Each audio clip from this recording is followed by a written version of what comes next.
भद्रक जिला बासुदेवपुर ब्लॉक अंतर्गत जगन्नाथपुर पंचायत बछड़ा ग्राम अवस्था श्याम सुंदरजी कृष्णचंद्र उच्च विद्यालय वार्षिक पुरस्कार वितरण उत्सव महासमारोह अनुष्ठित होईछि। ए उत्सव में विद्यालय भारप्राप्त प्रधान शिक्षयित्री श्रीमती अनुपमा सामल सभापतित्व करथिले। अनुष्ठान में जिला परिषद सदस्य जदुनाथ नायक, अवसरप्राप्त ओडिया अध्यापक गदाधर राउत, सरपंच प्रतिनिधि रजनीकांत जेना, स्कूल परिचालना कमिटी सभापति सुरेश चंद्र भोई सहित कमिटी सदस्य देवेंद्र बारिक, रमाकांत भोई, प्रकाश राउत, शरद कुमार मल्लिक एवं विद्याधर दास प्रमुख विशेष अतिथि भाव जोगदे छात्र छात्री मानकु प्रेरणामूलक वक्तव्य प्रदान करथिले। ଏହି ଅବସରରେ ବିଭିନ୍ନ ପ୍ରତିଯୋଗିତାରେ କୃତିତ୍ୱ ହାସଲ କରିଥିବା ଛାତ୍ରଛାତ୍ରୀ ମାନଙ୍କୁ ପ୍ରମାଣପତ୍ର, ଟ୍ରଫି ଏବଂ ପୁରସ୍କାର ପ୍ରଦାନ କରାଯାଇଥିଲା। ଅନୁଷ୍ଠାନରେ ଶିକ୍ଷୟିତ୍ରୀ ସାଗରିକା ପଣ୍ଡା ଅତିଥି ପରିଚୟ ପ୍ରଦାନ କରିଥିବା ବେଳେ ଶିକ୍ଷକ ରଞ୍ଜନ କୁମାର କର ଧନ୍ୟବାଦ ଅର୍ପଣ କରିଥିଲେ। उत्सव को आकर्षण करते छात्र ମାନଙ୍କ द्वारा परिवेशित नृत्य, संगीत और सांस्कृतिक कार्यक्रम। ଏହି समारोह सफल କରିବାରେ विद्यालय शिक्षक शिक्षयित्री अनिता पंडा, दुलारी मुर्मू, शेख खादिरुद्दीन, मीना कुमारी मिश्र, सुषमा रानी मल्लिक और सुकांत कुमार मल्लिक सक्रिय सहयोग करते। मो ना रमाकांत भोई, मोर वासुदेव भोई, मु मो स्कूल अभियान रे सदस्य अच्छी एवं 9 नंबर वार्ड रे panchayat ward member, Bharatiya Janata party मंडल रे उपसभापति पद मध्य अच्छी।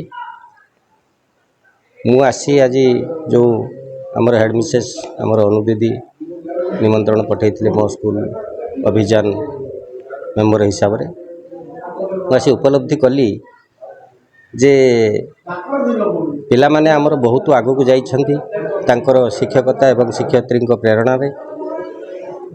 जोटा आमर सान भाई सुरेश कहूले जे स्कूल घर किसी आवश्यक अच्छी एवं यहाँ स्कूलटा 2 भाग में विभक्त अच्छी। ये रेड क्रॉस रे आमर चली गोटे स्कूल आमर सरकार तरफ मु अनुरोध करी सरकार को एवं से थोर केमी आनीपर आ गोटे घर ता आम प्रयास जारी रखिबू एवं स्कूल रे शिक्षक शिक्षयित्री माने जो नाहांती बोली आमर भाषण माध्यम रे मु सुनिया पाइली ताकू मध्य आम पूरण करने चेष्टा करूँ। एति कही मोर वक्तव्य। वार्षिक उत्सव रे योगदान करते छात्र छात्री और अभिभावक मानक पई कोन बार्ता? मुझे जदुनाथ नायक 19 नंबर जोन जिला परिषद सभ्य। आज मु आमर ये विद्यालय जो विद्यालय मु पाठ पढ़ी आज सेठी को मु आज निमंत्रित अतिथि भाव में जोग देथिबारु निजको धन्यवाद मने करुछि एवं ये अनुष्ठान समस्त प्रधान शिक्षयित्री कर्मकर्ता समस्त को धन्यवाद अर्पण करुछि। जो प्रसंग रे आपण जानिबा को चाहउछंती मो ए विषय कहबी जो छात्र छात्री माने प्रथमे श्रृंखला शिखंतु।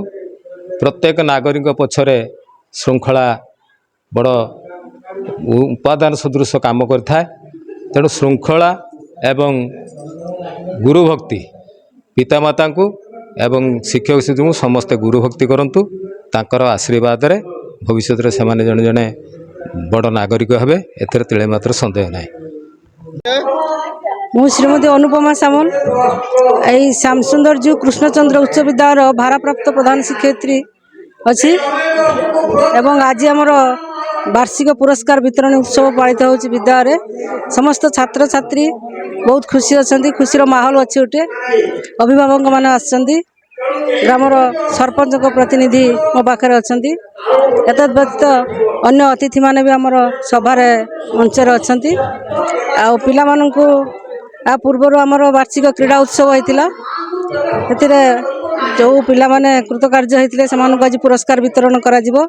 तत्सहित आमर जो स्पोर्ट्स कंपटीशन छाड़ी की अन्य क्षेत्र में कृति छात्र छात्री मानकु पुरस्कार वितरण भी करा जाउछि।